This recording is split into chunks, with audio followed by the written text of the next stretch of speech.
me too. I'm not a huge Kiss fan at all. Like, it's not. I know. I let you down, Sacrilege. but it's not my. I think the show. If you go to the concert, they will be. You will be. Well, and that's the thing is, like, I'm sure the concert was freaking amazing. It was, and I'm sure there's some music that is enjoyable, but I'm not a really big fan of the showmanship and stuff. I don't know. They creep me out. Hey, it's the best drag show ever. That's pretty much what they are. They're a bunch of drag queens, but masculine ones. Yeah.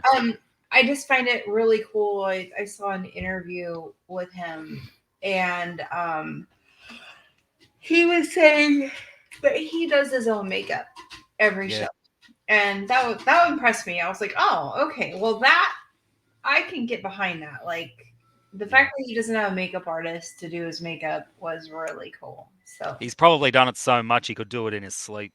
And, yeah. And part of it too is it's how they get into character. So yeah. I met Gene Simmons once at a Comic-Con. Awesome. On San Diego Comic-Con back in like late 90s. Me and my buddy was walking around and we happened to see him come walking our way. Yeah. He's holding his wife's purse and nice. She was like in the bathroom or something. There was something Grayson did today that I was like, I need to tell Hayden. What was it? Damn it. I just remember thinking, this will be a story for Hayden. Like, I can't remember. Well, I'm sure it'll come back to you. Yep. Well, I know he got in trouble. Well, he didn't get in trouble. He had a little girlfriend of his get mad at him because he punched her in the face and the eyeball because they were playing Sonic. And I guess he got a little too rough and he punched her in the eyeball and she wouldn't be his friend for like 4 days. And he was so heartbroken. He's like, I kept apologizing, Mom, and she wouldn't take sorry for an answer. Like, I'm sorry, son. He's like, I even drew her a picture. But, well. So there's this dog that's been running around our neighborhood. It's a German Shepherd. And the other night we went out and we've been kind of like feeding it off and on just because it's so hot outside. Not the first time, but one of the times we interacted with the dog, it was 111, 116 outside. It was like our record heat wave. And so we left her some water and some food out front because she looked like she was a little emaciated. Well, the other day we were out there, we were loving on her. She's a puppy. And the next morning we got up, and I usually put the kids' shoes out front because they stink really bad. Yes. Especially Alexis's shoes, because right now she's marching in the marching band. So feet are just rancid. And I went to go put my slip-ons outside, and I noticed that one of my shoes was missing. And then I looked down, and one of Alexis's Converse is missing, and Grayson's 2 shoes are on opposite sides of the porch. The dog's been playing with them. Shit, the dog took the shoes.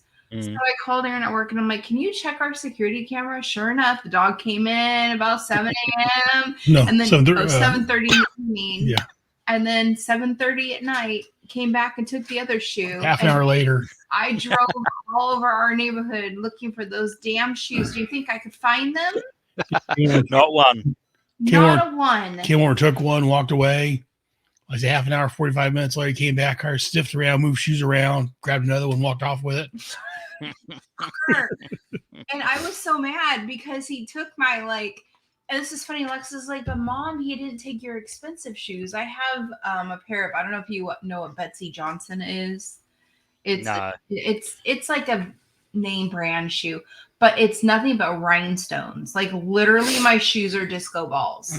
Okay. And he didn't take those, but I was more pissed off that he took my Walmart slip-ons because they were like my only the comfy ones. Yeah. And he didn't take my $100 pair of shoes that were sitting on the porch, but my $100 shoes, I've worn them so much, like the rhinestones are starting to fall off. So I would have been pissed, but I don't know which one would have been worse. So. Yeah. That's funny. So you're going to have to put the shoes up high or put them inside, one of the two. Yeah, we put them inside, but we can't. Alexis has to come home and wash her feet when she gets out. I mean, it's bad. Really, really bad. The boys, back when they were younger, they had a sleepover with a bunch of their guy friends. Mm-hmm. They were all in the living room. And I remember walking by the living room going, what is that smell?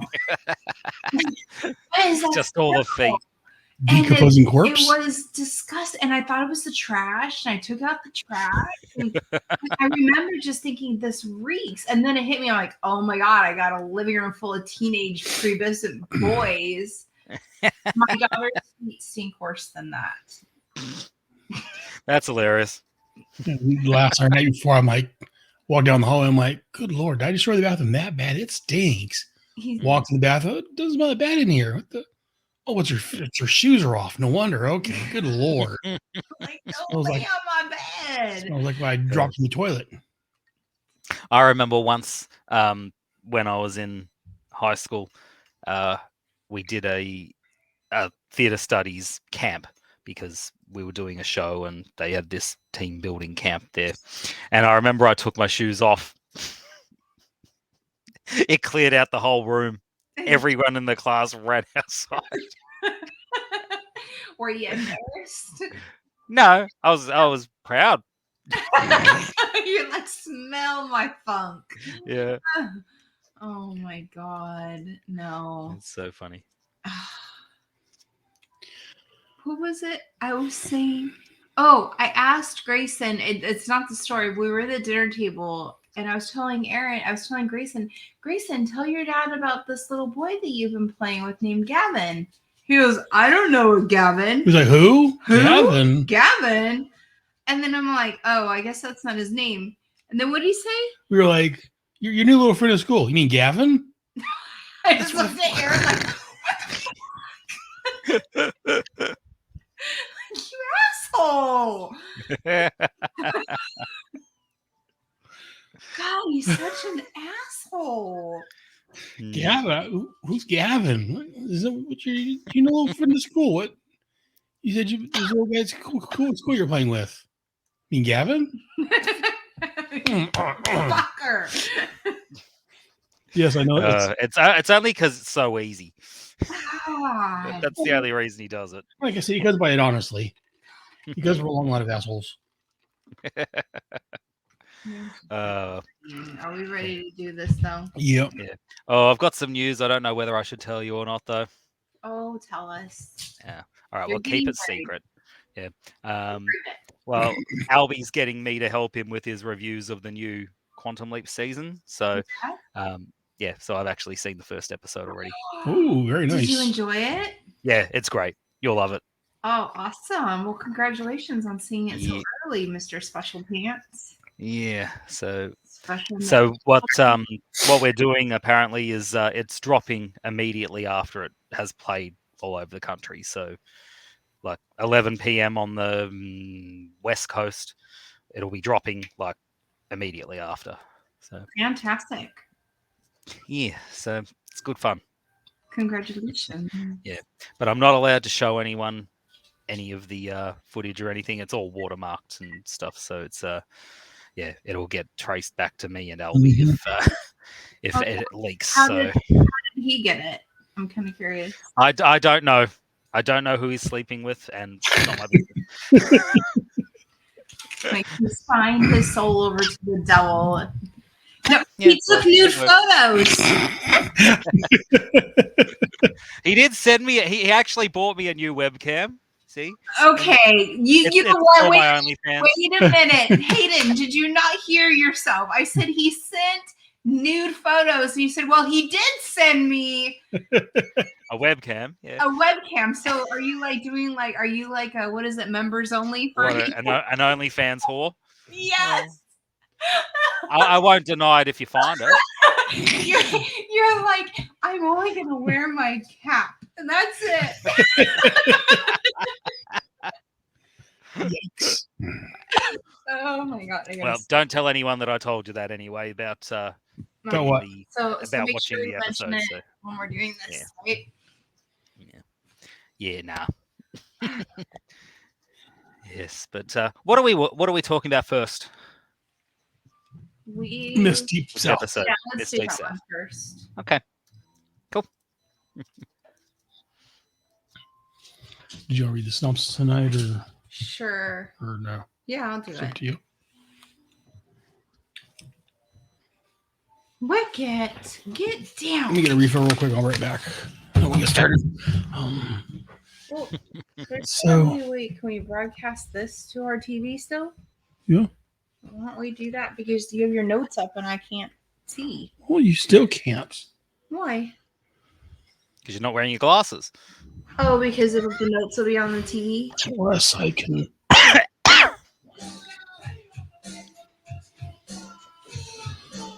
Beastie Boys. Because he's skeezing with the whore. Can I? Who's in the back?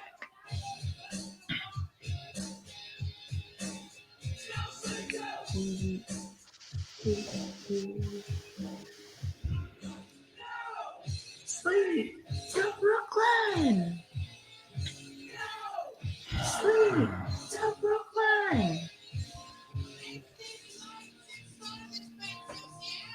No, my man.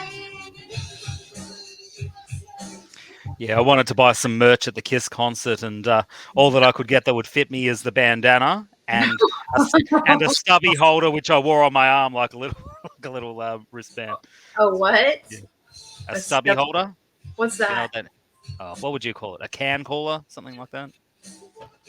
Like you have a can of beer and you put it in the stubby holder and it keeps it. Oh, okay. Well, Yeah. what do we call those? So Like the little foamy things that go on a beer Cozy? can. A cozy. We call them a beer cozy. See, I hear that and I think of tea cozy, which is what you wrap a teapot in to keep it warm. Sleep to Brooklyn.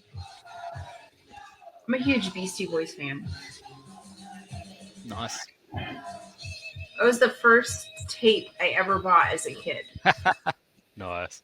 And I told my mom I shouldn't get it. And when I asked her if I could get it. And she asked me, why are you asking me? And I said, because they say bad words. And she asked me, well, what bad words do they say? And I said, me and my posse. And she goes, you can buy it. Oh, the sound's coming from the TV now. Yeah.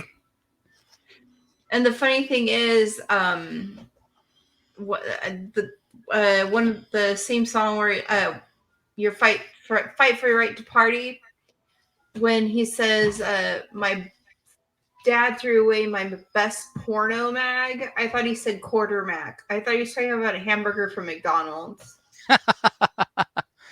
Yeah. Well, look, Americans are the type of people that forced McDonald's to get rid of their third pounder because for some reason they were all convinced that it was smaller than a quarter pounder. Hold on, I can't hear you. Can you still hear me? Yeah. Hello? So Hold on. Hold on 1 second. There we go. Can you hear me?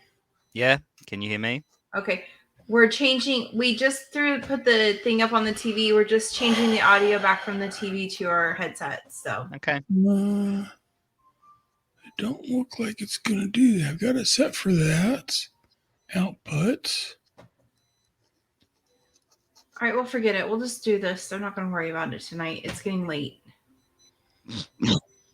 There you go. Ugh. All right, there you go. Okay, go make your drink real quick. Can you have him talk? Hayden, Yeah. can you say something? Okay, Hello? we're good. Okay. Make sure it's going to the right place now. Yeah. So, Did you know that McDonald's had to get rid of the third pounder burger because Americans were convinced that a third was less than a quarter? oh, Jiminy Christmas. Look how sunburned I am. Look how blotchy I am. I went to Starbucks and hung out with my cousin for a while today. We were talking. We're sitting out in the sun, and I'm toasted red. My arms are sunburnt. It's horrible. So I look like a freaking clown. Yeah, the worst I've ever been sunburnt was when I went to Thailand, and we went to the Phi Phi Islands, and it's a different type of heat in Thailand. And in the Phi Phi Islands, it was like entirely on top of you the whole time. Like, it was horrible. I looked like a lobster the whole time for the rest of the holiday. Yeah. So did I tell you, Drogo, right? Our cat Drogo? Mm. Okay. So we went and got Drogo spayed. Yeah. And when I went to go pick him up, they said, by the way, he is a she. We thought we had a boy cat, but we had a girl cat. So now my cat You didn't know how to check that already? Sometimes they can be really hard to look. We had a friend who's pretty good with does a lot of vet stuff and is with 4-H and all that. And they thought it was a boy, but apparently it's a girl. So now we don't have a name for it. And we still call it Drogo. Well, Drogo's pretty unisex. I guess. Okay. That is funny, though. All right. Can you hear me? Yeah. All right.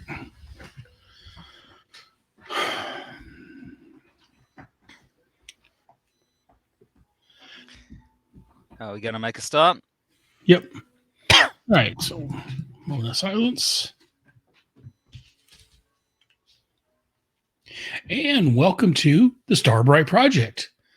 I am one of your hosts, Aaron Moss. And as always, joining me is my beautiful wife, Michelle. Hello, hello, hello. And again, we're still not alone. Hanging out with us. We can't get rid of the damn guy. We have our friend from the Maryland of Oz, Hayden McQueenie. Well, how do you know it's me and not just Sam leapt into me to put right some wrong that happened? Show me your ass. You haven't paid me enough.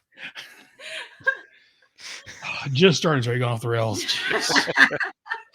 Hey, he had a really good ass in this last episode. I am sorry, but I have always said that I wasn't a fan of them objectifying him and all this stuff, but the dude has a nice butt. He's got a Captain America round bouncing dime off his ass.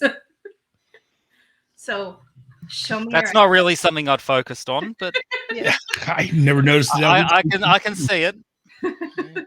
But so again, this is another special. I'm calling this Michelle's Picks. A couple episodes that Michelle wanted to watch after being told to watch them. So you weren't told to watch them. Well, I was. Hayden told you, yeah, watch them. So yeah, and it's one that you said you wanted. Well, these were ones that you'd kind of seen in some of the opening sections of shows, like little clips of Sam dressed up like a beauty queen and Sam done in the kiss makeup, and wanting to see those particular ones. Okay, we should call this the teaser episodes because it was teasing every time you saw a new tease. I want to see that. So this is the cock tease episode, is it? Yeah, there we go. But this year we're out this episode to talk about 2 episodes of Quantum Leap. The first one we're going to talk about, in case you haven't paid attention, is Miss Deep South. I like to call the booty episode. And then we'll follow that up with Glitter Rock. Whoa. Let's go ahead and take a look at Miss Deep South. First of all, it was episode. Why do you have it listed episode 1? The first episode we're talking about. Oh, okay. Is what I was doing. Hang on a second. It's number 6 of season 3, isn't it? I believe so. Something like that. Came just after the scary guy that we can't talk about. Don't say it. She's gonna say it. Insert Rob Zombie's Boogeyman song here. Yes, it's episode 6. I'm a boogeyman. I love Rob Zombie. Actually, I'll have to show you an episode of the most recent All-Star series of Drag Race. In the Snatch game, one of them played the Boogeyman It was hilarious. Oh, Jiminy Christmas. Yeah. There was a thing on YouTube where it was like, try to figure out who the non-drag queen was. It was like you had like a mole. It was like find the mole. And there was all these different drag queens, and one of them wasn't. And you had to figure out who was the fake. And they could ask each other questions and they would vote each other out. And then eventually it came down to whether you felt like the mole was still in there. And if it was, then you either, if finally everybody thought the mole was voted out, then it would either do a red light that the mole was still there and the mole won the money, or if the mole was voted out, then they could split it like 3 ways, 4 ways, or whatever. It was a lot of fun to watch. Yeah, we had a show called The Mole, and it was kind of similar, but it wasn't about drag queens. But there was a group of people, I think 10 every season or something like that, and they do a bunch of challenges. Well, one of them was the mole, who was assigned to try and, like, hired separately and assigned to try and stop them from winning money, but had to do it secretly. Yeah. And then at the end of each episode, everyone would have to do a test about who the mole was, and whoever was the least right would get booted until the final 3, and then they'd reveal who the winner and the mole were. Right. Yeah, that was a good show, that one. Went for quite a while. So let's try this one more time. So again, we're going to look at Miss Deep South and also Glitter Rock. So let's look at our first episode. No, you got to say that better, Aaron. Miss Deep South. Let me try that again. So we're going to look at 2 episodes this time. We're first going to look at Miss Deep South and follow that up with Glitter Rock. Yeah. Oh, Paul from Kiss was hilarious. He's like, "Hey, go Coast!" So Michelle, do the honors. Sure. Now that I'm a little scared. So this was season 3, episode 6. Again, it was entitled Miss Deep South, and it was directed by Christopher T. Welch, written by Tommy Thompson. The leap location and date was Louisiana, June 7th, 1958. Original air date was November 2nd in 1990.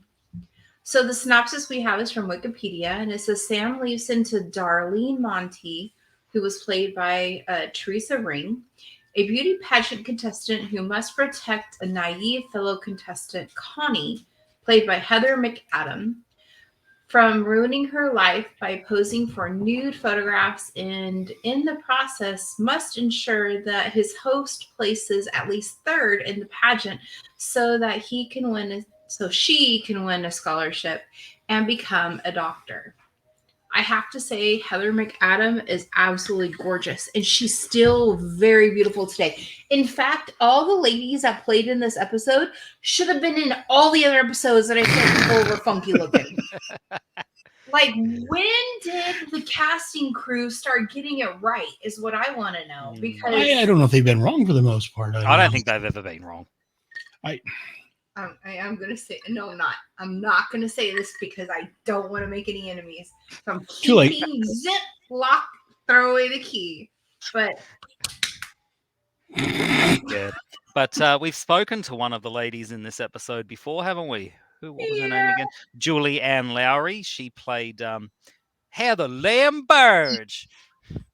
Who's I think that her goals in life was singing in the church choir or something like that. I don't remember.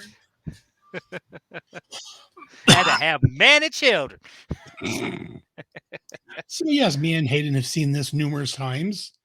Other than the promos and the clips in the opening, this is for Michelle's first time. Mm-hmm. So Michelle, what are your initial thoughts on Miss Deep South? Miss Deep South. Miss Deep South. Hush your hush puppies.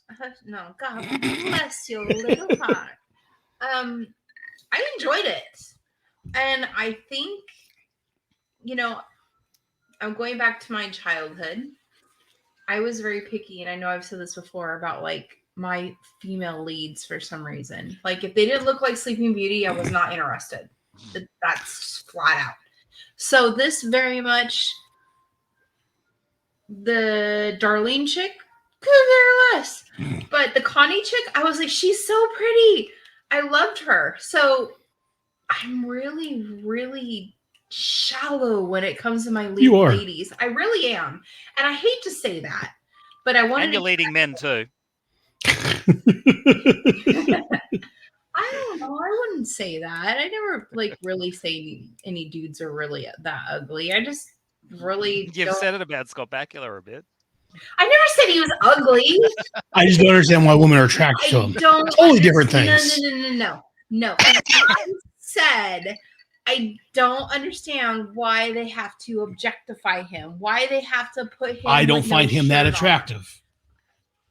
Just because I don't find him my type doesn't mean I don't. You didn't say he's not my type. You said I don't find him attractive. That's what your type is. If you don't find them attractive, they're not your type. That makes absolutely no sense. My type's breathing. That's another story entirely. And I'm less picky than that. couple of wet towels in the microwave for a few minutes and warms the body right up. Anyways. You know, I've heard that joke so many times. Even before we were dating, I've heard that joke. And it still weirds me out. Joke. Anyway. And this is why he still has to use them. I thought for sure that the head of the pageant was going to be like the evil lady. Like, because there usually are. Usually they're real stuck-up bitches, you know? Yeah. But you're thinking kind of like, what was the movie? Miss Congeniality. Sure. I don't remember ever watching it. Yeah, I don't think I've ever seen it. Haven't you? It's Sandra Bullock and... I know what it is. I don't really think I've ever watched it. Well, the woman who was in charge of the pageant, like you said, was the evil lady who was... snooty. Yeah. Wasn't it Cameron Diaz? No. Cameron... From... Mask? No, it was Candice Bergen. Candice Bergen, there you go. Murphy Brown. There you go. That's what I was trying to think of. Yeah, okay. Yeah. But I mean, usually they're like the snooty ones or whatever, but this lady was really caring and nice. And like, I thought it was a really neat flip when she had it done to her when it came to having the pictures and being taken advantage of. And he was blackmailing her from what I could tell. Yeah. That was a really neat loop-de-loop for me. I was like, oh, she had a heart. And you really didn't see a lot of the mean girl mentality. I mean, you saw it a little bit with a couple of the contestants, but I think it was more because he was this bozo trying to be in a pageant and messing things up. He couldn't even step and glide. And okay, I have one thing to say. That dude has worn more high heels in his leaping career than I have in my life, but yet he still can't walk in heels. Well, he doesn't do it on a regular basis. He's only done it. And he Swiss cheeses every time he leaps, too. Right, he doesn't always remember. Ability every time. Muscle memory. It just, I don't know, it just bugged me a little. Not bugged me like I don't like it, but it was I don't think he's done as much as you think he has. Well, this is only the third time in the series that he's actually been a woman. And only the second time he's worn heels. I was going to say the last time, he didn't wear heels either. So, you haven't seen that one yet. Yeah, no, we have another mother. Yeah, where he was the mother and Belisario was. I forgot about that. Yeah, I was thinking other episodes, but I was thinking the Office one where he right. Yeah, that's the first one where he was a woman and he wore the high heels and took over. Yeah, he wore heels. That one he didn't was another mother. And then I was thinking of a couple of other episodes, but yeah. Well, in the tenure of the original series, he's only a woman 9 times. So, and this is only the 3rd time. So, which is kind of strange because considering that the population of the world is more than 50% women, you'd think in terms of the proportions of the people that he actually leaps into, you'd think it'd be a similar proportion, about half women, half men, wouldn't you? Well, unless because he's a guy, and we talked a little bit about this during the Evil Leaper episodes, that maybe since he's a guy, maybe he's drawn more to male presence, whereas when Aaliyah's leaping, she's drawn more towards female presences. Yeah. Well, that's possible, and it could be GTF Dubs thinking, I'm going to put you in the guise of the person that you're most likely to be able to do the best job with. Perhaps. Oh yeah, that too. But that's my rationale for why. Again, with the world being a higher percentage of women being in the population, but at least mainly into guys, I rack it up mainly to he's a guy, so he leaps into guys more often, where Aaliyah would leap into women more often. And same with Zoe. Even though for Zoe's first sleep, she leapt into a guy. Yeah. So I'll think about that one. I did not like that when they did the mirror trick or whatever you call it, when they showed Darlene. Darlene, I wanted to say Deborah, and I knew that was wrong. Or Donna. Donna. Yeah, I was going to say. It's another D name, isn't it? Yes, one of those. You're just obsessed with the D. Anyways, I didn't. Don't do that. I didn't care for the fact that they used his voice. I would have liked to have heard the female voice. Well, maybe that would have given it more effect. We never get the host's voice. But we hardly ever see the host talking as much as we did this episode. This was the first time it was like full on, a lot of it. I just personally would have liked to have heard a feminine voice come out of that body. To me, that's kind of the point, though. The point is that it is Sam, and even though we're seeing, like, everyone around him is still seeing Darlene, it's there so that we still know that it's Sam. It's consistent. It is consistent throughout the whole series, though, that when we do see him in the mirror, if he does speak, it's still going to be Sam's voice. Actually, it reminds me in Revenge of the Evil Leaper, and all three of them are looking in the mirror, and we hear all the Leapers' voices coming out of the mirror image. Right. So it's still very consistent. I understand what you're saying. I'm just saying. I don't think I would have. Personally, I don't think I would have liked that because it throws off everything else they've ever done. Yeah. I don't get it. But so, Hayden, do you have thoughts on Miss Deep South? Lots of fun. Lots and lots of fun. That's all I can say. Is amazing, isn't he? Yeah. And that's one thing we were talking about, and that's one thing we're kind of worried about the new show. Yeah, go ahead. So I'm sitting here and I'm watching it, and these two episodes, I thought Al was just my favorite. Like, it just rings true why Al is absolutely one of my favorite reasons to watch the show.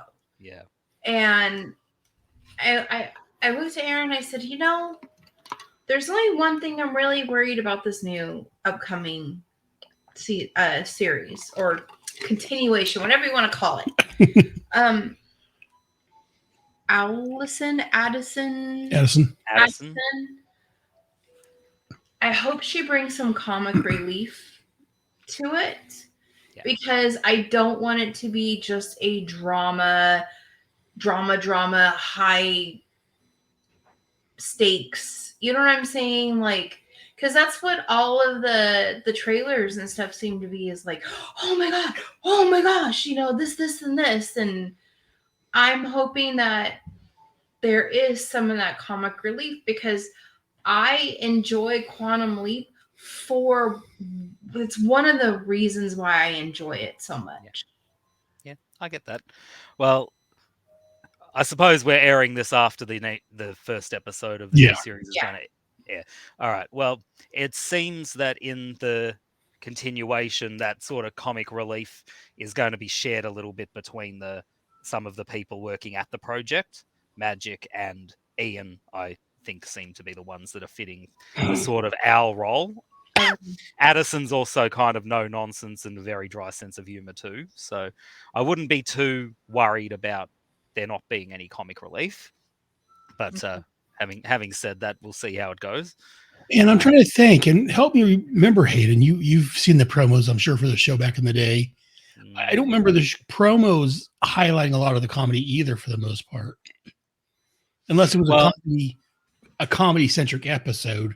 Yeah, like the ones where he's a woman and it's really out of place for him, they seem to ham up the comedy a bit. Right, but like for the rest of the episodes, Gloria and this one, and I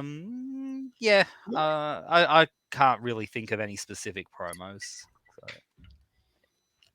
Yeah, I think I don't really think you've got anything to worry about in what you were saying there, Michelle. Okay. So, but you'll make your own decision when you see it, I'm sure. Yeah. But yeah, look, the other nice thing too, it's very respectful to the original series.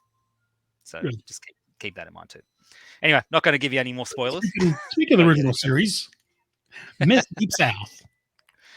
Yeah. What was I saying? I was saying that I found it a lot of fun, didn't I? Yes, you enjoyed it. Yeah.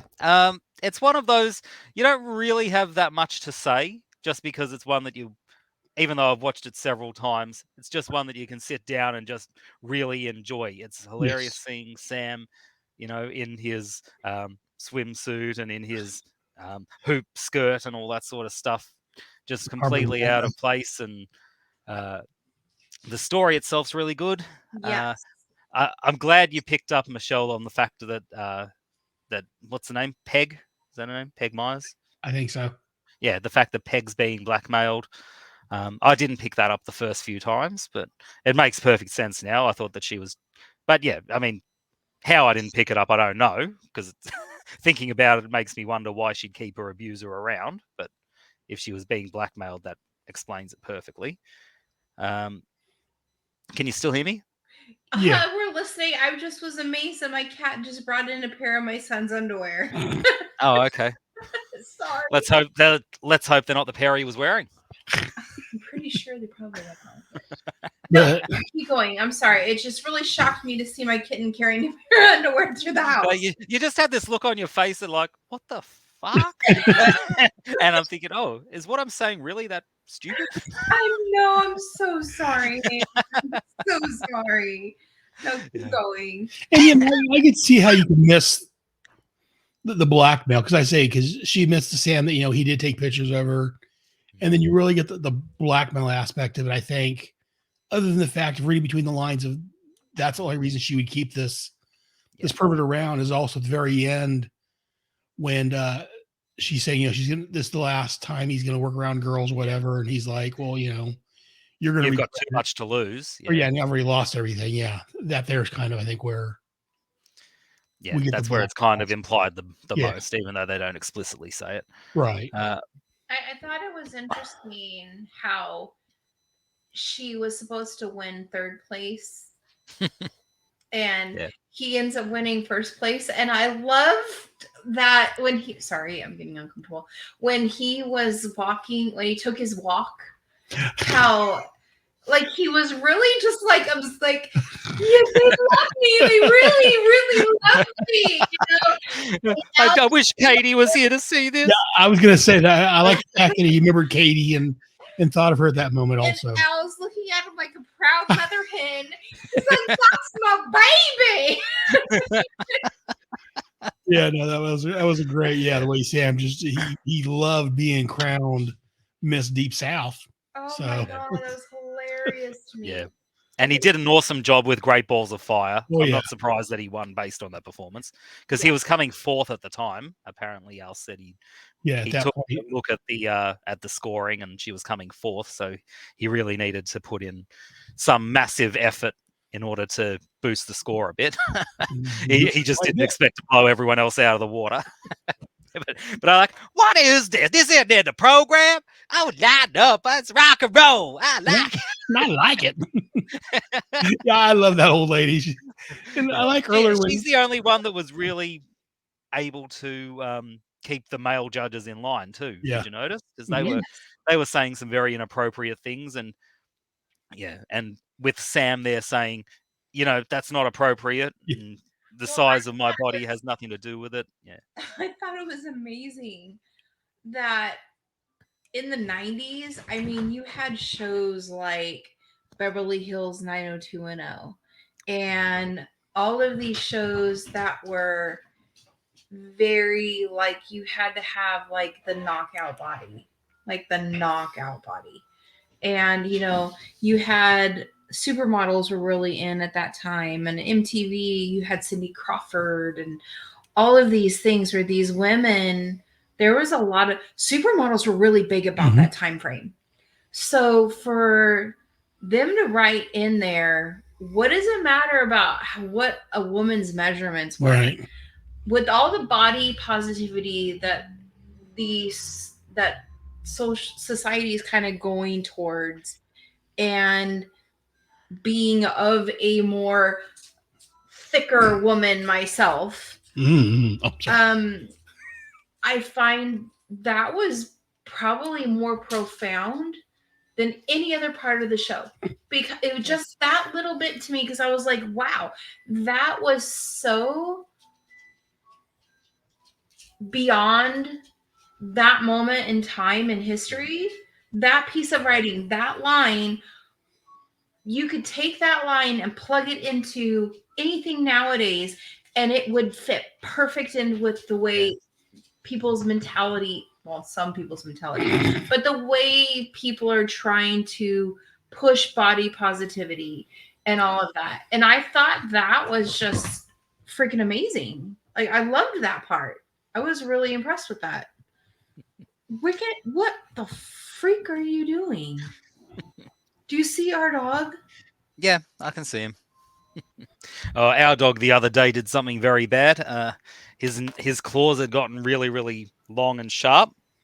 And anyway, he's still mentally a puppy, and he's always trying to jump on people and get cuddles and all that sort of stuff. But my mum was sitting down out in the backyard and having a cigarette, and he's trying to get pats off her. And he jumps up on her and puts his arm on her arm, but his nails are so long, these massive gashes through her. Yeah, Ouch. it looked like it hurt like hell. But I'm sure. And if she's in her not later years, but like older, she's like my mom. My mom's skin is kind of getting thinner.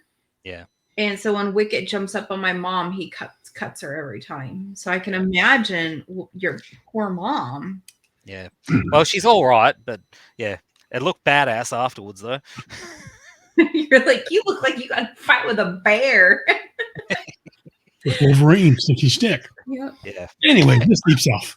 Going back to Miss Deep South, I was just going to say, I wonder, Michelle, did you notice the big inconsistency between this episode and What Price Gloria, which is the first one where Sam was had leapt into a woman?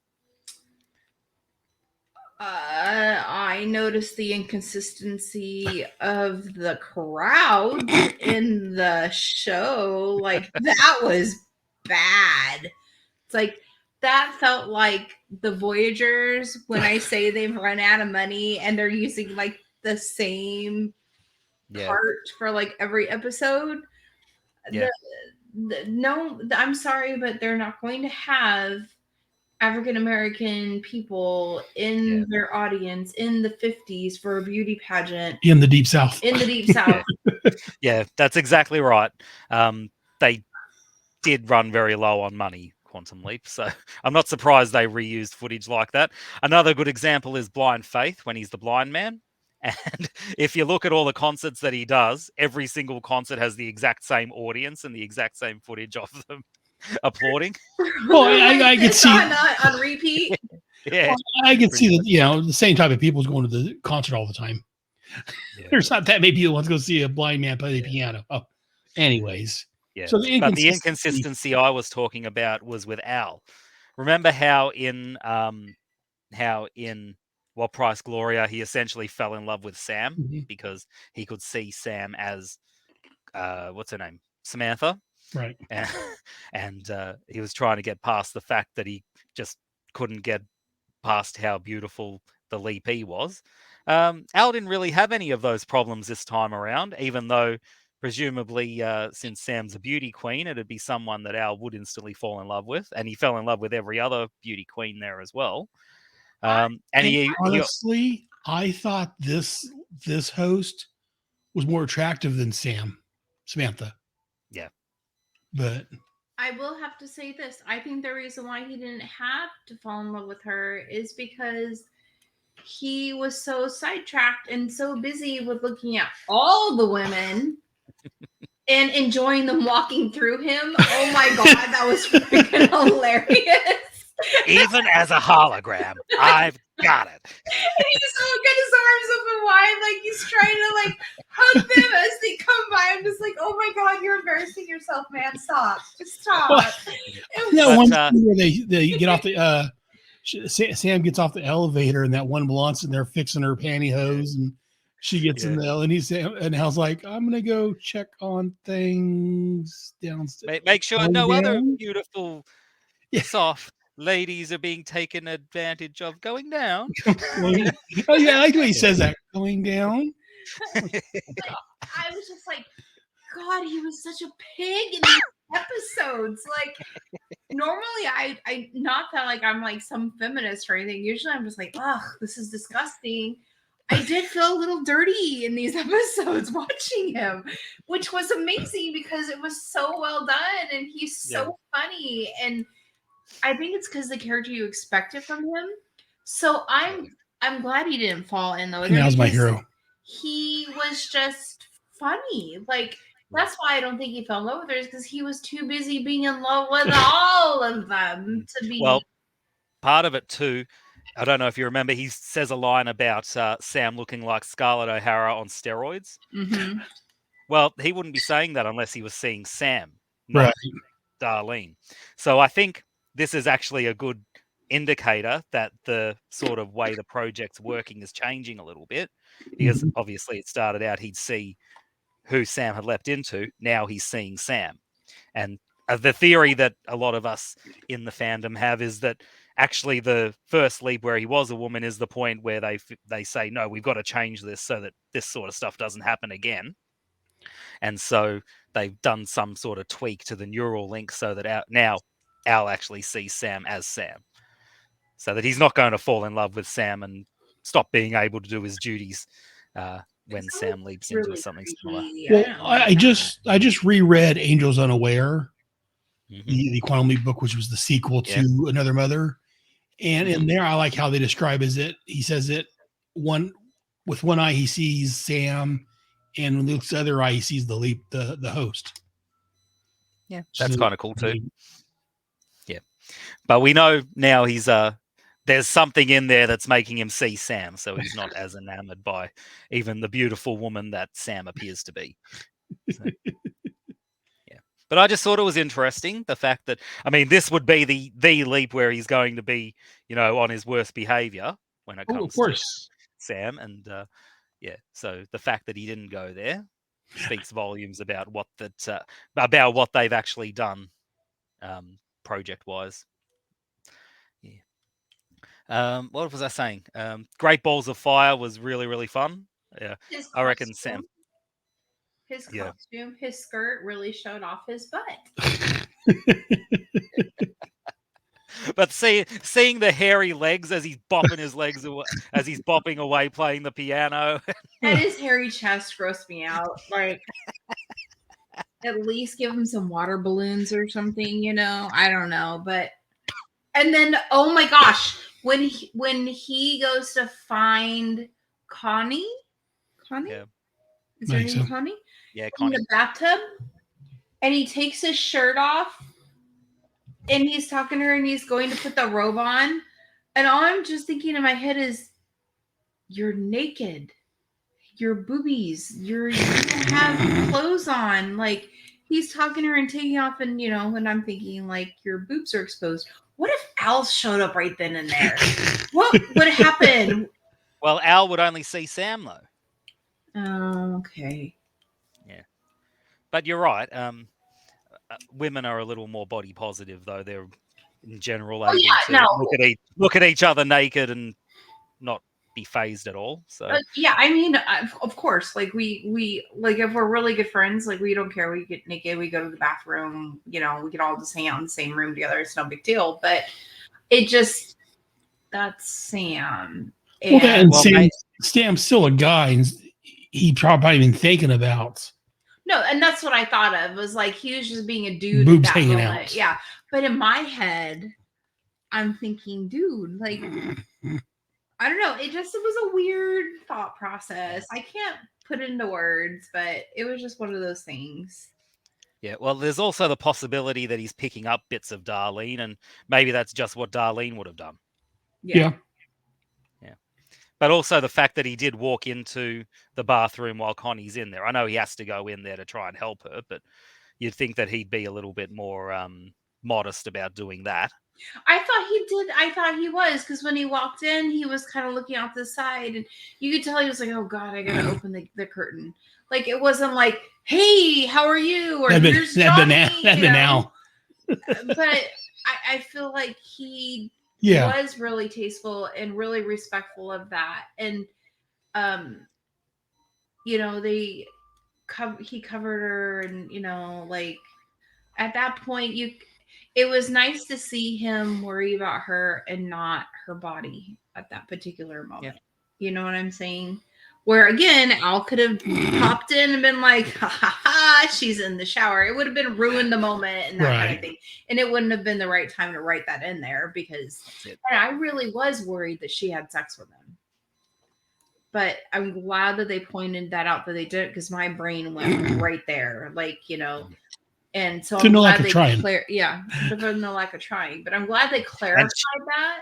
Yeah, and she was going to go there the second time to try and get the pixels back. Yes, which was sad. No, I do like that part where the guy, you know, he's kissing on her neck, and Sam shows, he's like, "Oh," and Sam just proceeds to wipe the floor with him, basically. "Oh, I'm sorry, I didn't see you there."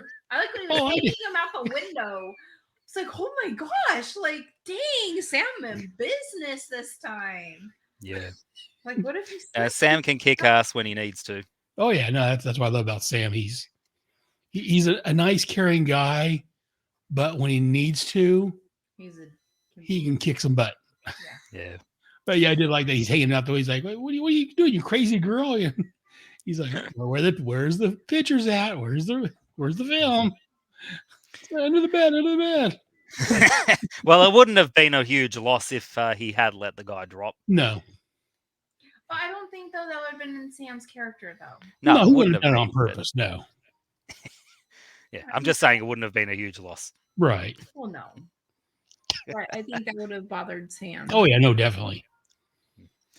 Yeah, but the scene with Sam in the bathing suit was hilarious as well. The bathing suit was so like perfect for his body type. I was like, this costume designer, man, like Jean-Pierre Doliac. The dresses from the 50s. I love dresses from the 50s. They're just beautiful and feminine, and I am in love with those like the dress from that Marty McFly's mom wears in the Under the Sea. Back to the Future. Yes, I love her dress. Like, I love that era of style of dresses. And so they did so well with that costuming, and then to fit him into it and make it look awesome, I was just floored. And then I was like, oh my God, what are they gonna do for the swimsuit? Because all I kept thinking was David Bowie's Bulge and Labyrinth. I was completely like prepping my mind to be like, oh my God, I'm gonna see Sam's bulge, and I really don't want to see Sam's bulge. I don't want to see it. And then well, it's funny you say that, actually, because this is something in Power Rangers as well as Quantum Leap. I don't know if you've ever seen in Power Rangers, but the female Power Rangers, they always have to wear a skirt over the costume. Have you ever seen that? Yeah. I know a skirt, but yeah. Well, the reason is it's because it like the spandex is so tight, it has to cover that part up, because most of the gymnasts are men who do all the stunts in it. Oh. Yeah, and so that's why Sam's bathing suit had to have a little skirt over it too. I was like, that was so smart, because I was so worried I was going to see his labyrinth bulge, and I was like not prepared. And so I'm like, oh God, he's going to be in a swimsuit. Oh no. And then I saw the skirt and I went, Phew. I was like, wow, they did a good job. But you did see his little butt cheeks. Like, you could see his little hairy butt cheeks. And I was like, oh, he's got a cute little bubble butt. You're killing Hayden over there. Yeah. But I just love, Peg says, in your bathing suit. And Sam's like, oh. And then the scene changes. And you see all these really beautiful sets of feminine legs walking around and posing and all this sort of stuff for a few seconds. And then Sam in his manly walk in the And then you see his hairy butt cheeks hanging out of like this little... And I was like, oh my gosh. And then I kept thinking, I'm like, while they're filming, bathing suits right up your butt. So I just kept imagining him pulling a wedgie out of his ass on like out of camera takes. And I'm like, oh, this poor man. Oh my and God. I love Cheryl's line too. Nice suit, come with a bucket and a shovel. But I loved when he was taking all those pictures in the bathing suit. It's like they kept going, and it was like, like Scott had to have been like, dude, how many pictures must we take for this? And I'm sure there was a lot more that didn't end up. Yeah. That was, the cutting floor. And I'm just like, this poor man, what he does for this show, he deserves like every award known to man, because that's why he always swore he was going to get revenge against Tommy Thompson, who wrote this episode. I don't know if he ever did, but he always swore he was going to. Oh my God, what a good sport though. Oh yeah, and definitely. I was just thinking like and for a fact that Al had to like just razz him like through the roof, like the two of them had to have gone like head to head times, because him coming out of the trailer in that little swimsuit just But Jean-Pierre also said that he deliberately made that swimsuit red so that they could reuse the high heels from the first time that Sam was a woman. Because he has like size 11 or 12 feet. Right. They're massive. You can't get high heels that size. So Dorliak had to get them specially made. And he's like, well, I'm not doing that again. So reuse as much as I can. Yeah. Yeah, pretty much. I still want to talk to that man. I still want to talk to Well, we'll try and get in touch with him somewhere along the way. Oh, he's always keen to talk to Quantum Leap fans. I want to just thank him up and down and tell him I worship the ground that he walks on, because he just... And then, of course, Al in his jacket, his stop sign jacket. Oh, love that jacket.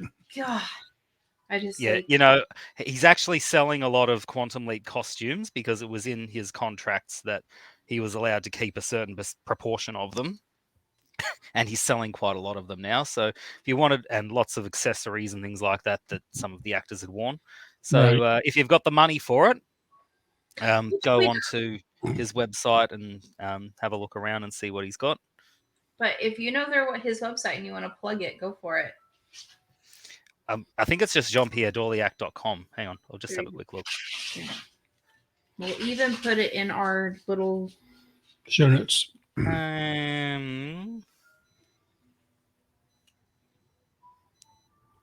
Not like anybody listens to us, but I know Gene. He might get one new. He might get one new person buying something. You never know. But I can't find his website. Oh, well. He sent me there. I'll put in the show notes. But a fellow podcaster listens because I was talking to, his name's Gene Hendricks, and he was on my last episode of Head Speaks from the time of recording this. And I mentioned something about I was editing one of the Quantum Leap episodes, and I mentioned your name. He's like, "Oh, it's the Australian guy that's always giving your wife a hard time." Yeah, that's it. Thanks, Hayden. You know, it comes from a place of love. So I know Gene listens to us at least once in a while. So. Thanks, Gene. Yeah, but look, the very as good as the comedic scenes were in this, and also Sam and Al trying to do Quanta La Gusta, where he had no idea of hilarious. what the words were. Yeah, I loved it. Yeah. As good as that was, they also put in some really great tense dramatic scenes, like the one where Connie gets convinced to pose nude for the photographs. And Oh yeah. She did so well. Yeah. And then the actual conclusion, sometimes they can wrap things up too quickly. And Yeah. but this time it felt like it was very well paced. Oh yeah, Really I well agree. paced. And a good balance between the tension and from the comedy as well. And I will have to say that you pointed that was another thought I had was I really like when Quantum Leap takes everything, ties it up in a pretty little bow. It gives me my answer of like, and then they went and they did this. Mm-hmm. I have issues with shows. I hate shows that just drop off, like don't give you an answer. I have like issues with that, like to the point where either it'll make me cry or I get so mad that I have to come up with my own story just to like be okay with it. And MIA. So I will say that's one thing I love about Quantum Leap is that they tie things up in a neat little package, whether or not it feels like it's, Right. the end all of all, but at least, and we jump from one to another. And I hope the new one does that too. I hope it's not 3 episodes long of the same story. I want him every episode, something new. That's what You it want sounds Ben like. doing something new every time. Yeah, it seems like there will be elements of serialization in it, but that will be more from like the project itself rather than Ben's actual leaps should be relatively self-contained in each episode. If that makes sense? Yep. Yeah. And that's what it looks to me. Yeah, I figure we're going to get the serialization from the project, and that's why we're getting such a big, because we've got, in the original series, we had people at the project, but we only saw them a handful of times. Yeah. Well, Gushy is the one that we saw the most, and we only saw him, I think, 5 times. Yeah. In the whole series. So, yeah. So from what I've seen, the way they give these people actual names and they seem prominent in the advertising for it and the promotional material and all that. Yeah, it seems like we're going to get a lot more of the project, which is something that Michelle's always been asking for. Yes. Is more of the project. So well, it's being promoted as an ensemble piece, not just the 2 Right. leads like the original series had been. It's really 5 main leads of this new series. So I'll be very interested to see how it goes. I know that's what Donald was going for originally when he first did Quantum Leap was so he just had just the 2 main characters and everyone else basically who we get for those episodes. Yeah. But so this one's gonna be a little bit different in that respect, but I'm looking forward to it. It should be a good balance. Yeah. I'm hoping. Yeah, I am too. But look, Miss Deep South, as much fun as it is, it's one of those you don't really have much to talk about simply because of the fact that it is just one you can sit down, watch, enjoy every single time, laugh your ass off, right? Feel a couple of things when it gets tense, and then feel glad you've watched it at the end. There's not really much I can actually fault about this episode. Maybe the only thing was Connie seemed to forgive Sam or Darlene far too quickly for stealing her speech. That's kind of the only thing that I thought was a bit off. But then again, I thought they apparently, handled it well. What was that? I thought they handled it well, though, the way they did that. So he's like, "Well, I understand you're scared, you're nervous, or scared, or whatever it was. You must have been scared. I was frightened." So I do like the way that they explained why she forgave him so quickly, and Connie seemed like a very down to earth, very sweet girl next door type that would be forgiving. Yeah. Well, she was in it for different reasons, and I feel like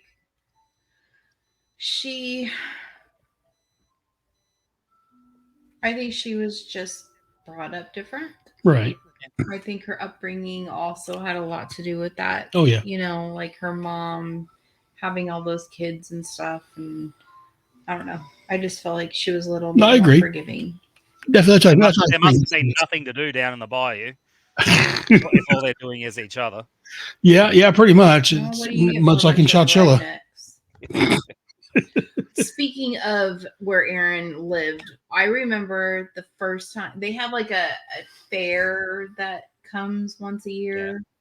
Yeah. And I remember taking our boys, but the boys to the fair. And I remember looking around and being so amazed at how many pregnant teenagers were walking around. I was shocked, like shell shocked. I was like, oh my God, this is horrible. There were so well, that's because their goals are to have many children. Yeah. That was funny. Oh my goodness. And singing in the church choir. And that wasn't much singing the church choir going on there. Oh, yeah, what else was there? She could have been singing. Well, I'm sure if she wasn't singing God, she was screaming it. So, Miss Deep South, do you guys have any other thoughts on this? Not really.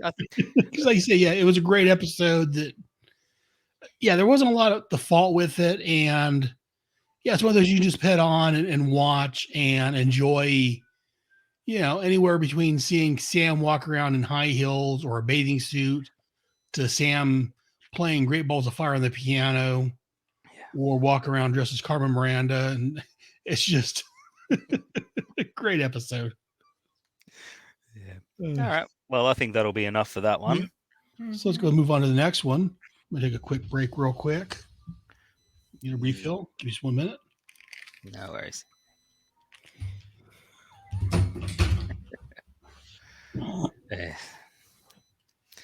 So was it worth the wait for the Beauty Queen episode and the Kiss episode? Yeah, I'm glad we watched them both together because I thought they were really funny. Yeah. I thought they were really awesome. Yeah. But now I think about it, I should have gotten you to watch the stripper one as well. Because he even mentions it was worse than when he was a stripper. Oh gosh. I know sadly we wouldn't have had time to watch all this. We had to get Jason down, but save that for another time. Oh yeah. Yeah. You got to try and get through the whole series before the new one starts on Monday. No way. There's no way. It's all right. You know how the essentially the main story of the series is panned out over the 5 seasons anyway. So you should know exactly what's going on. Yep. I'm hoping. Yeah. Well. What time is it over there now? 11:44. We have to be up for quite a while because Alexis had an away game with her band. Okay. And they drove almost 2.5 hours to go to a high school to play for the football team. So right now they rent a charter bus for the band. They don't even take a school bus. They take a charter bus. But I've been watching. That's why I keep picking up my phone, is because I'm watching her on Life 360, which is like, and she's not going to get home till like almost 1 o'clock in the morning. She's been at school. She left school at 3 o'clock to go. So literally, she's been up probably since 4:30, 5 o'clock this morning. No, 6? She didn't get up till at least 6:30. 6:30. Okay. Before I got out of bed. Okay. But still, I mean, that's a long day for a 14-year-old kid. Yeah. What does she play? She plays the flute, but she is learning bass guitar, piano, and she's going to be picking up the oboe or the bassoon pretty soon. This girl is going places. Yeah. Multi-talented. Yeah. So I was talking with some people at work, and I'm like, yeah, my daughter, she used to be in the school plays. She plays all these different instruments. She's got more talent in her whole her little pinky than I got my oversized bloated body. I mean, the teenager has a mediocre rapper, now a mediocre podcaster. Meanwhile, my daughter's, started in school plays. She's playing, all these different instruments. It's just, oh God. And the drum major had quit. One of the drum majors had quit. And so the band kids had to nominate students to become this new, what do you call it? What did I say? Band major. The drum major. Drum major. And she was the only freshman that got nominated. Impressive. yeah, she's like, well, I'm not going to get it. I'm like, yeah, Alexis, but you got nominated your freshman year to be the band leader. Like, that is some major privilege, you know, like props. Yeah. Like, I'm proud of you for that. Yeah. So. All right, let's go move on to the next episode. Sounds good. Hey, leapers! Oh my goodness, Hayden. So Hayden, why don't you give us an idea of what we're going to be talking about? Hey there, leapers!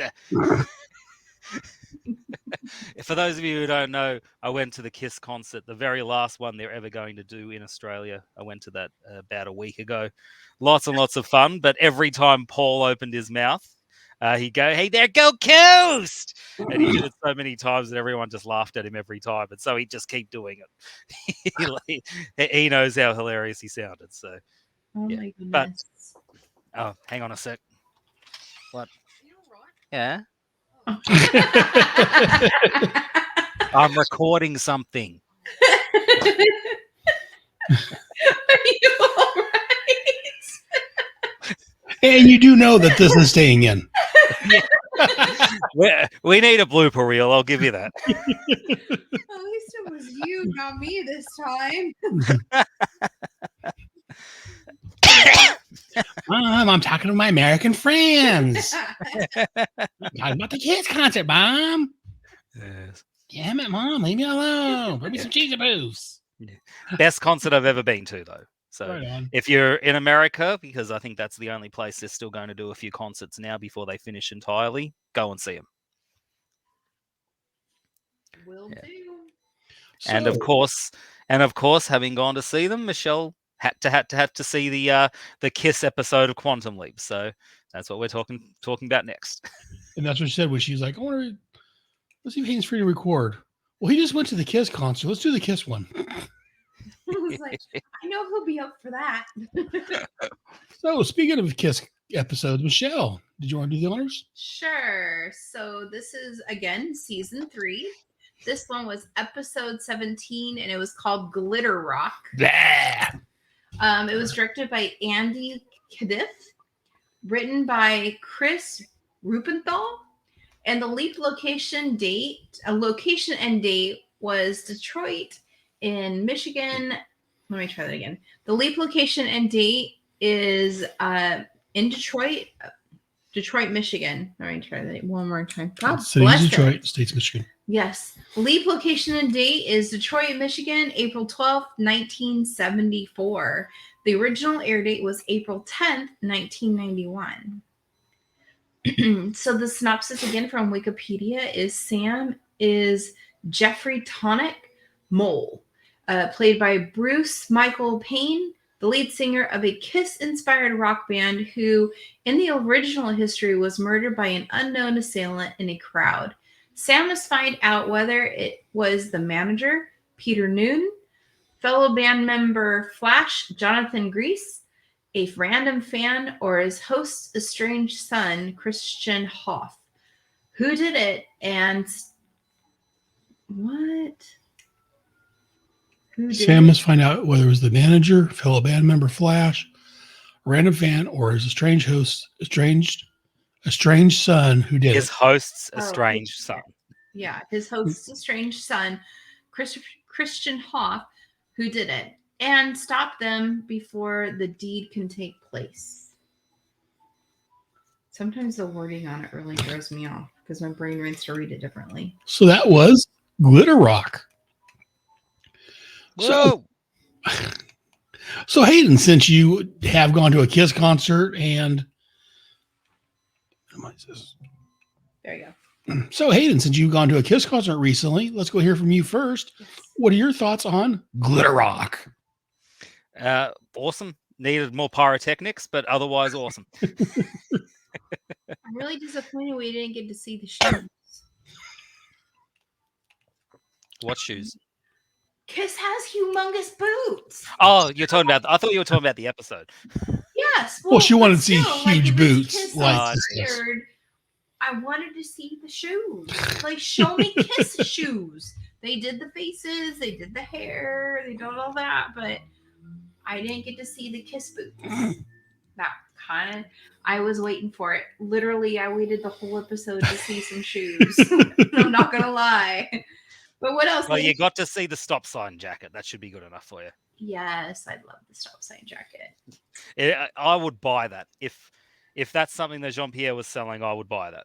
You're like, I would give my left nut for that. You have one? I said you. You would give your left I'd give up your left nut. That'd be mine, and no, you're not. Oh. I'll give my left ovary for it.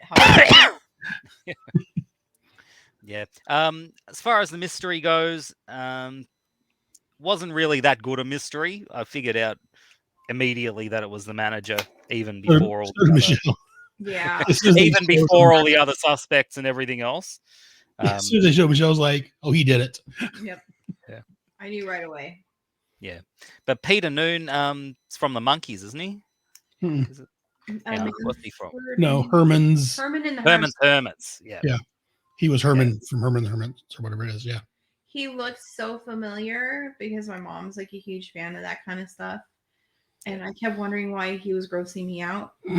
And that was why. Look, I'm actually surprised that the person who would be most recognized as being a singer wasn't one of the singers in the episode, though.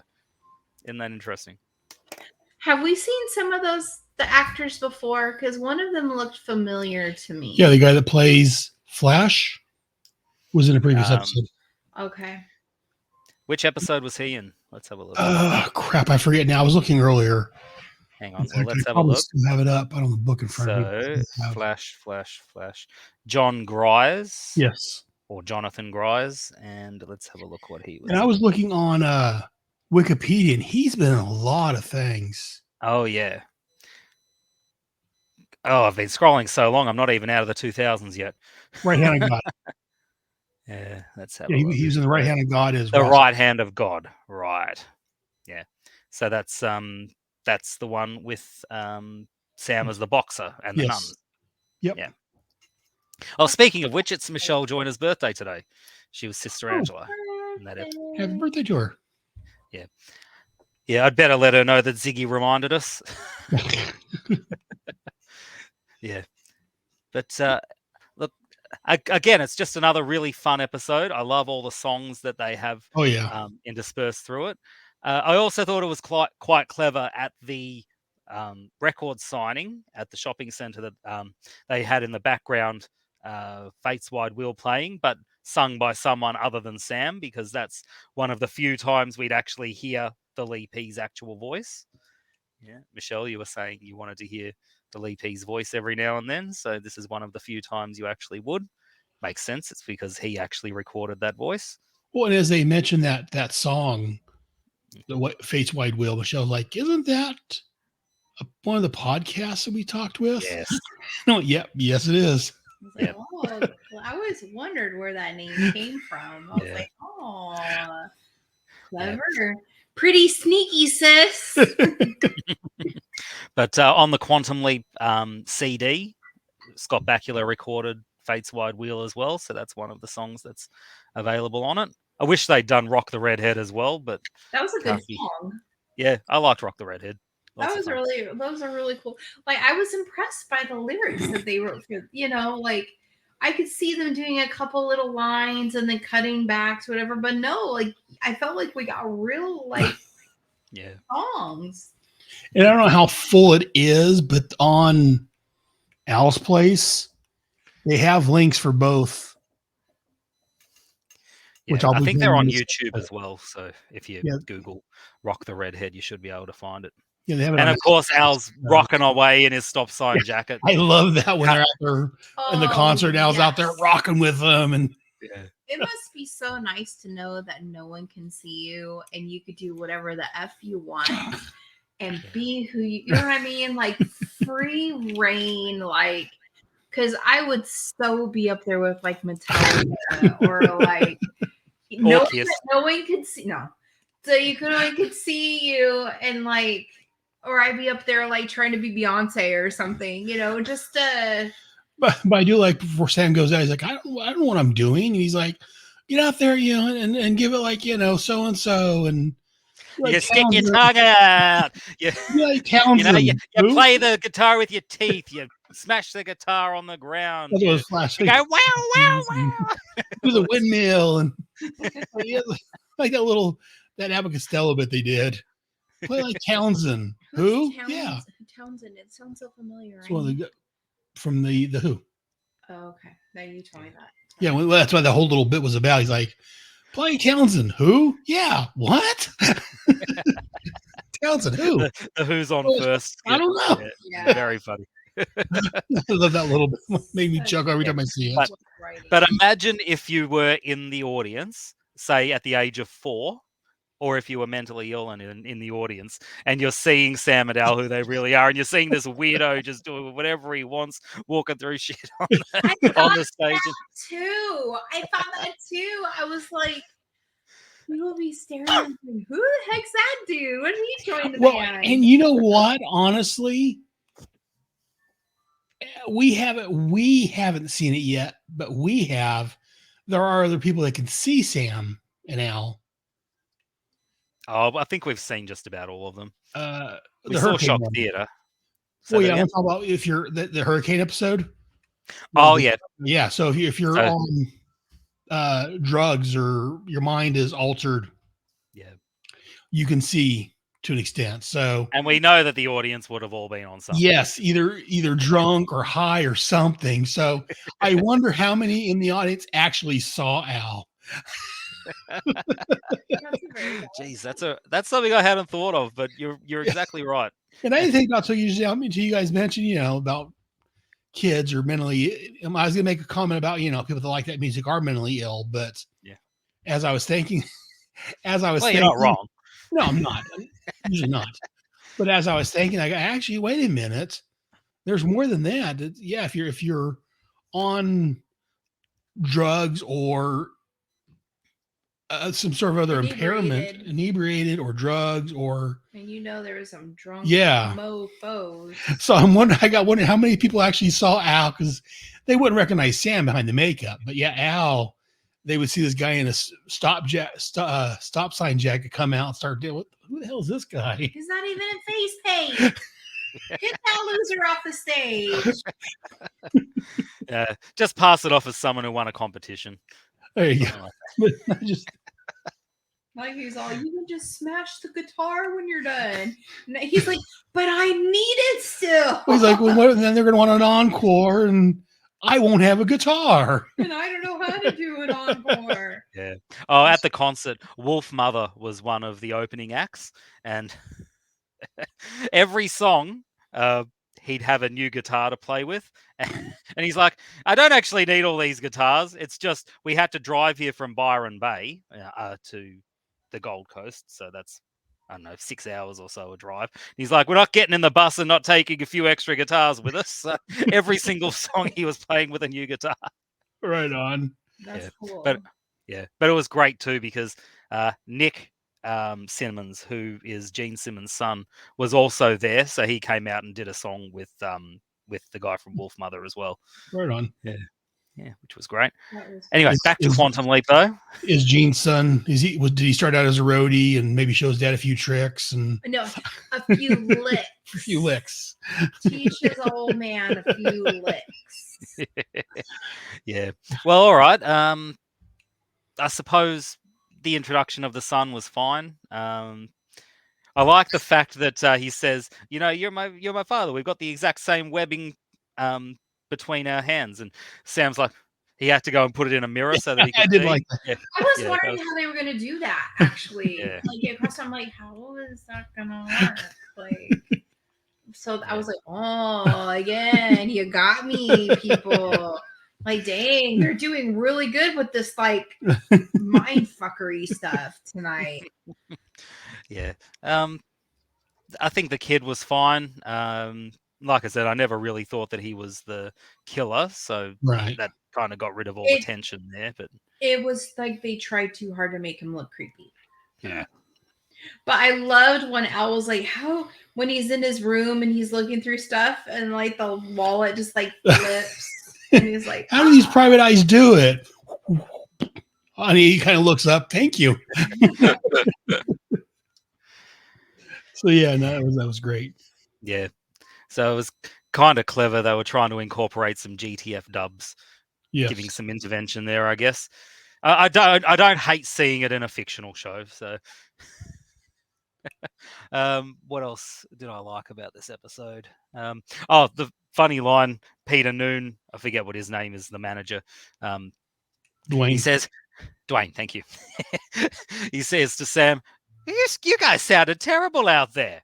Oh, maybe it was the music and lyrics. You wrote them. Yeah, maybe it's the lyrics. You wrote them. was it me? Yes. Or did it kind of feel like they were doomed to like break up? Because that guy was such the group, you mean, or the group? Because I know that like he didn't play that guy's songs, but it was like he was so angry all the time with King Thunder or whatever his name is. King Thunder was a groupie. That was Tonic. Oh, Tonic. Sam was left into Tonic. Yeah. And I felt like that guy was just mean to Tonic. Like, really. Well, he wasn't mean. I mean, he was snarky. Well, he was upset because he wanted to write some of the songs too. And it sounds like Tonic keeps promising he'll play them, but he never does. So, I mean, he's part of the group and he wants to contribute more. And he wants to, he wants to be a songwriter also, not just a. Hence why I think they were just doomed to break up. And that's why I don't know. Hear about them like they threw the Beatles in there. So they did or not, because we never do find out more about them. And I mean, at the end, they were rather chummy. Yeah, it's that sort of relationship where you don't have to like your friends all the time, but right, you do have to work through it and stay friends throughout and still support each other and all that sort of stuff. So even though they might have had some tiffs, I think they probably would have worked it out some way, or maybe broken up and occasionally got together as friends and decided they might do a reunion tour every now and then, something like that. That's how I see it. Yeah. But again, I never really thought of Flash as being the killer either. So that's the trouble. They try and make all these different suspects, but the only one that really ever felt like a suspect was the embezzler. Dwayne. Yeah. Well, I did like how they tried to make you think it was him, and then they tried to throw it off of him when Sam confronted him. He's like, oh, he's like, okay, you can just take care of, get it taken care of. He's all, thanks, buddy. I think that was because he already kind of thought that he was, and he was like, I felt like Sam was onto it at that point in some aspects, and at that point he was like, okay, I just want to end the conversation. That's how I took it. Yeah. Well, I thought it was clever that he stole the wig right at the very start, and they made a big deal out of one of the wigs being gone. Oh, and he has to wear what is it, the brush or something as a makeshift wig for the rest of the episode, and that's what he uses to disguise himself for the actual attempted murder. So I thought that was kind of well done. And that's another reason why it couldn't have been Flash, because you wouldn't know that without hindsight. But as soon as you see, Flash doesn't have his wig anymore, then it can't be Flash. So I thought it was it wasn't Flash's wig; it was the other guy's wig.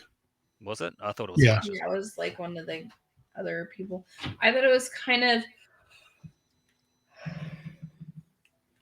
hokey. I don't know how to describe it. When the son was like, Dad! Like, I don't know.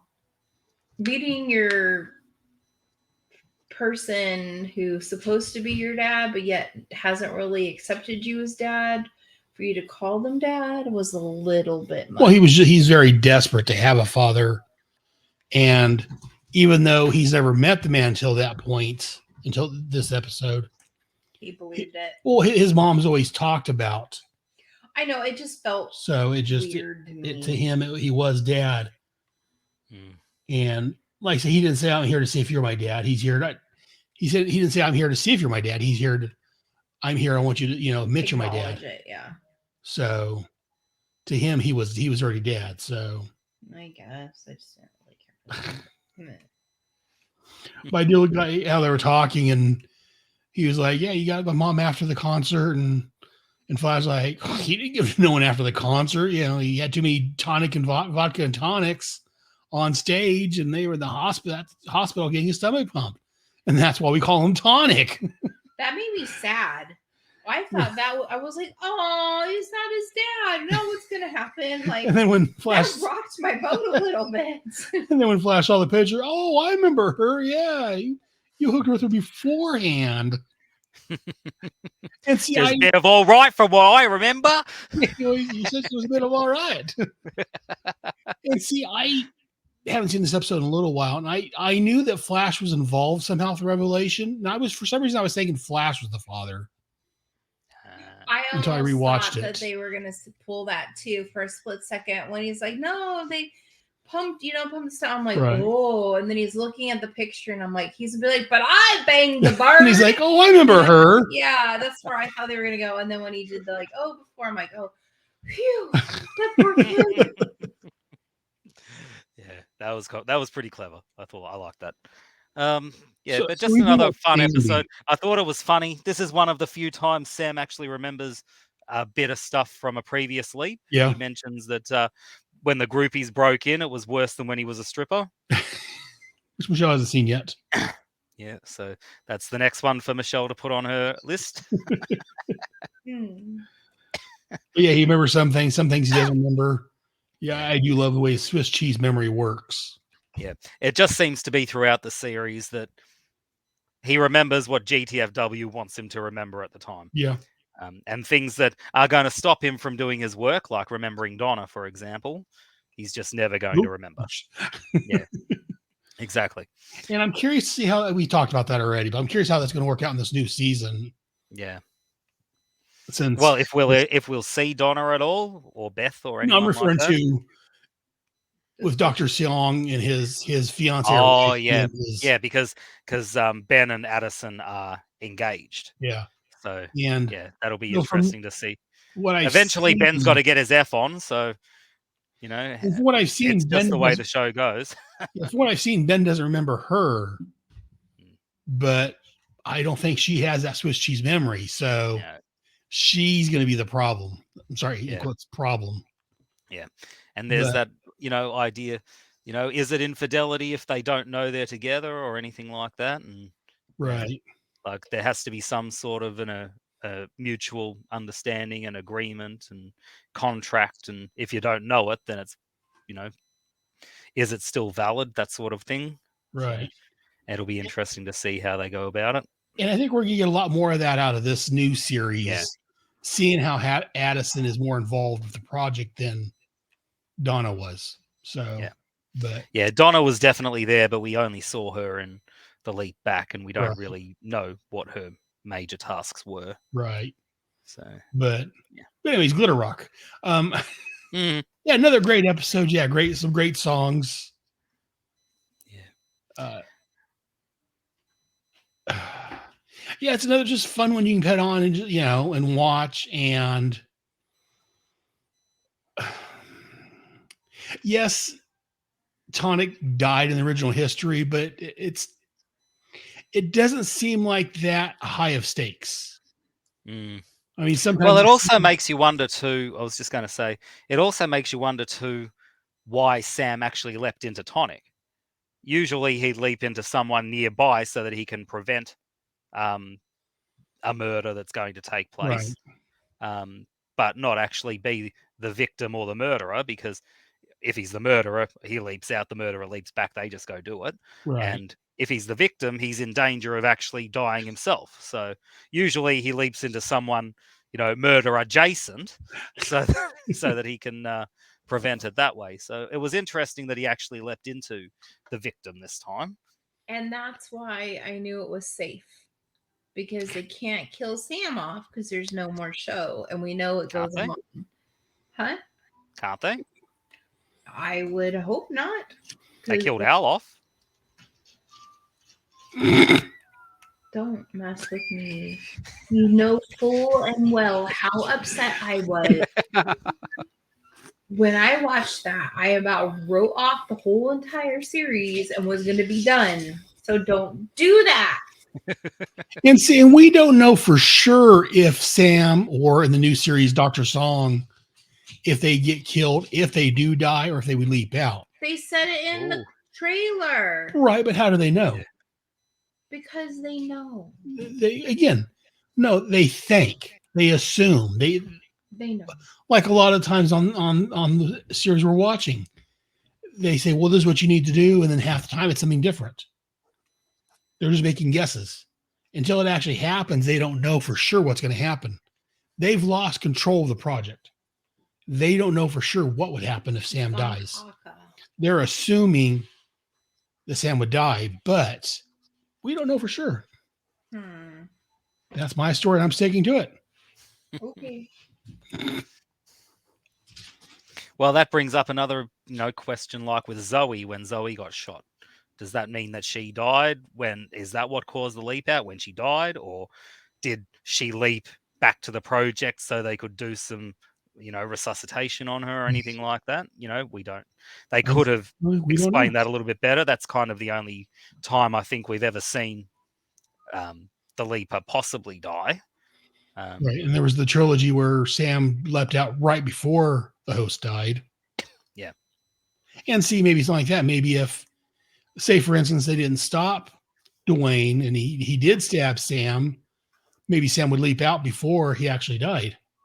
Yeah. So we don't know. That the closest we've came is when he was into the sheriff in the trilogy and the burning house collapsed on him and he leapt out right before. Maybe that would happen if he was about ready to die. Yeah. And there's also the chance too, like in the Unspeakable episode, there's the chance that if he fails on a leap, he might just get leapt back to the start and have to do it again. Or like on the first Evil Leaper with Jimmy. Yeah. When that ended, he leapt back just like, he was never there until that very time. Try that again. On the Evil Leaper episode with Jimmy, when they stopped the Evil Leaper, he leapt back into Jimmy when he a little earlier on. Yeah. And so that whole episode never actually happened. So we don't know for sure what would happen if he does die. Yeah. So that'll be interesting to see if they ever decide to go down that sort of path. Yep. Yeah. But I would like to see some sort of origin of the Evil Leapers. Yes. Because as we've established, the Evil Leapers are supposedly from the 2020s. Right. I have a feeling that we might see some sort of a rogue agent from the Quantum Leap project that's just opened and selling secrets to people who don't deserve them, who want to do things for their own evil purposes for whatever reason, and seeing some sort of origin of the Evil Leapers then. I know Carolyn Seymour would be very happy to reprise her role as Zoe. She's awesome. She always sends me a birthday message every year, something like, Lothos tells me there's 100% chance that it's your birthday. Very nice. Yeah. But yeah, no, I'm not holding my breath for it, but I would love to see them touch upon the Evil Leapers again.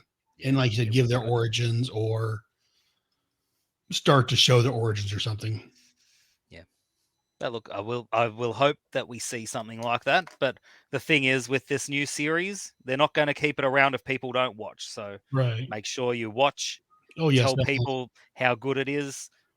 Let people know they need to tune in. Get people talking about it online. Yep. Make NBC, Universal, Peacock, everyone who runs it know. They have to keep it around. Oh, and it seems like it's been getting a lot of talk. Good or bad. Well, in America, anyway. We haven't had any here. Really, it's all over. I don't know if it's just my algorithms are all possibly. It might be the algorithms, yeah. But I'm always getting in arguments with people online about Quantum Leap. They're always like, "Oh, this new one's going to be if it goes woke, it's going to go bad." You either didn't watch the original series or you didn't understand what you watched. I mean, we've talked with Deborah. She wrote a lot of the very woke episodes. She was trying to make them woke episodes for the time. Yeah.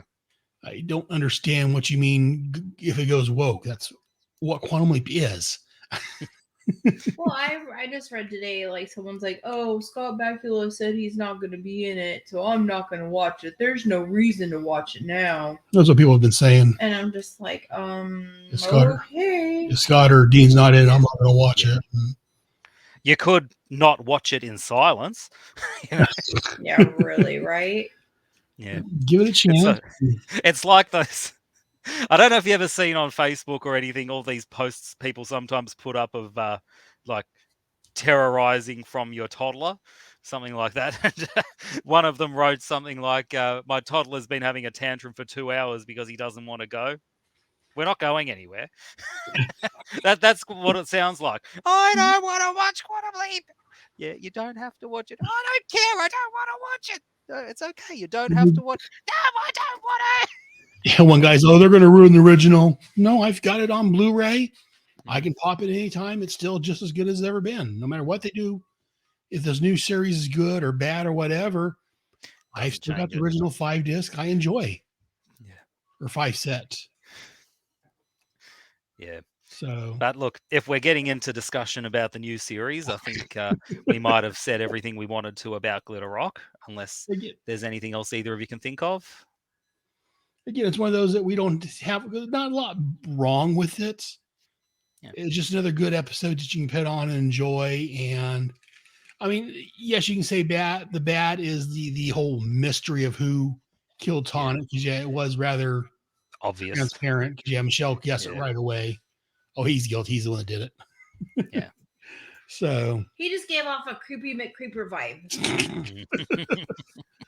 But yeah, so no, it's.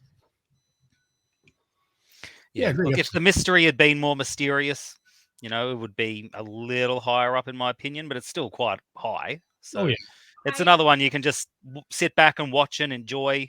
There's some great music throughout and some awesome performances by Scott and the rest of King Thunder. And Dean. And Dean, obviously. These two to me were just Dean episodes. Like, that's all I gotta say. Like, they're just Dean episodes, and any Dean episode is a freaking fantastic episode. Yeah. Yeah, he always steals the show. That's the thing. So as Hayden was asking earlier, but definitely worth the wait? Yeah. Glad you watched these two? Yes. I'm annoyed it took me so long to get to them, but... Well, that's all right. Next week you can pop a couple more in. You can do the stripper episode, and you can do whatever other ones you can think of that you've been meaning to see, and discuss a couple more. I'm trying to think if there's any the tinfoil hat one. Yes, the tinfoil hat guy one. Everybody raves and talks about that, and I'm like, I feel like I am just in the detention, and everybody else is like doing something nice. So and you could do 8.5 months as well, the one where he's pregnant. That one that one's just before Future Boys. So Quantum Leap. That was the one that I watched. That was my first episode of Quantum Leap. Yeah. Was the one where he was pregnant.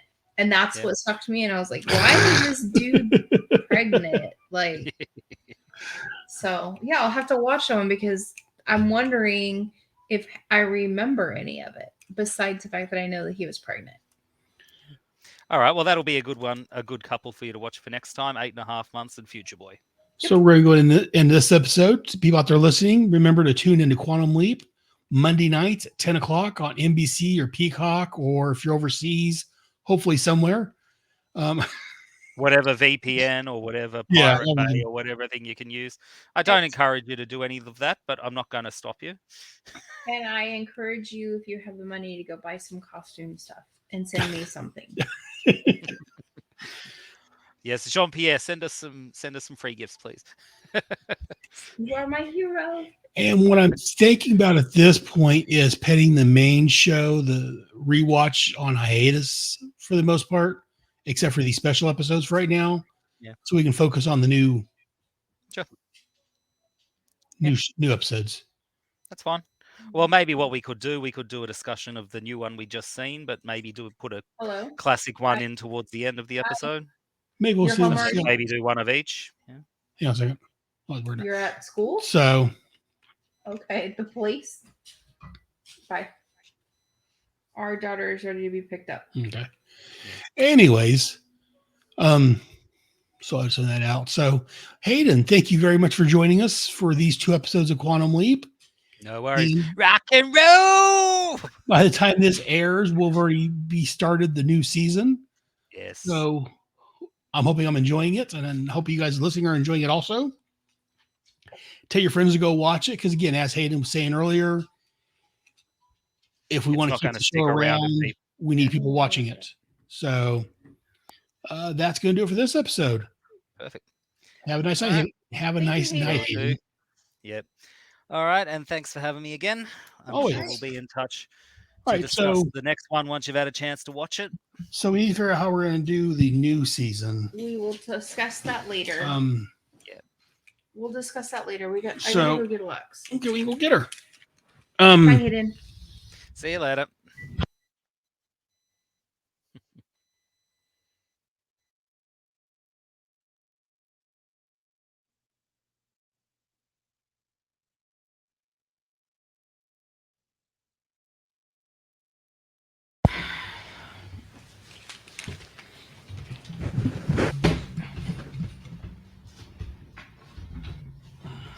Can't get up.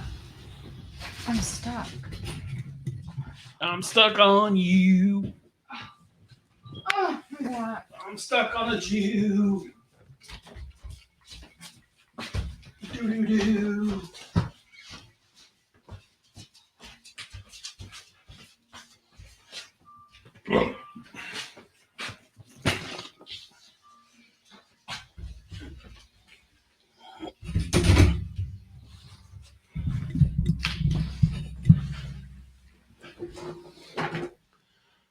End broadcast.